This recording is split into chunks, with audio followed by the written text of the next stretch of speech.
வணக்கங்கண்ணா. ஒரு பத்திரிக்கையில ஒரு செய்தி வந்திருக்குங்கண்ணா. அந்த செய்தி படிக்கிறேன் கேளுங்கண்ணா.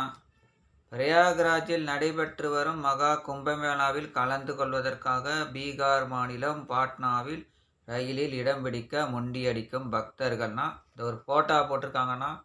அந்த ஃபோட்டோவில் பார்த்தீங்கன்னா, ஜனங்க எப்படி முண்டி அடிச்சுக்கிட்டு ஏறுறாங்க அப்படின்னு ஒரு படம் போட்டிருக்காங்கண்ணா. இது என்ன நல்ல படமா? கருத்து படமா? இல்லை நாட்டோட நிலைமையை காமிக்கிற படமா? எல்லாரும் கொஞ்சம் சிந்திங்கன்னா. இவங்களும் கடவுளை பார்க்கறதுக்கு தான் கிளம்பி போகிறாங்கண்ணா. இதே சமயம் கோயிலுக்கு போனீங்கன்னா, கோயிலில் ஒரு 10 செகண்டு சாமியை பார்க்குறதுக்கு எவ்வளோ பெரிய க்யூ கட்டி வச்சுருக்காங்கண்ணா. க்யூ எவ்வளோ அழகாக இருக்குது பார்த்தீங்களா? க்யூ வளைச்சி வளைச்சி வளைச்சி நெளிச்சு சுற்றி சுற்றி உள்ளே போகிறதுக்கு எவ்வளோ அழகாக க்யூ கட்டி வச்சுருக்காங்கண்ணா. ஏன் இந்த ரயில்வே ஸ்டேஷனில் ட்ரெயின் ஏறுறதுக்கு ஒரு க்யூ கட்ட மாட்டீங்கண்ணா?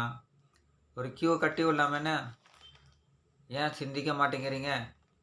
எத்தனை ஆண்டுகளாக இந்த ரயில்வே இயங்கிக்கிட்டு இருக்கு.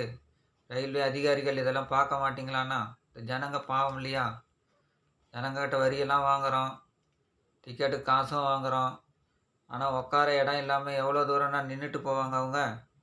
ஒரு ட்ரெயினில் எவ்வளோ பேர் ஏற்றுறதுன்னு அளவு இல்லையா? அளவுக்கு மீறி ஆளுங்களை ஏன் ஏற்றுறீங்க?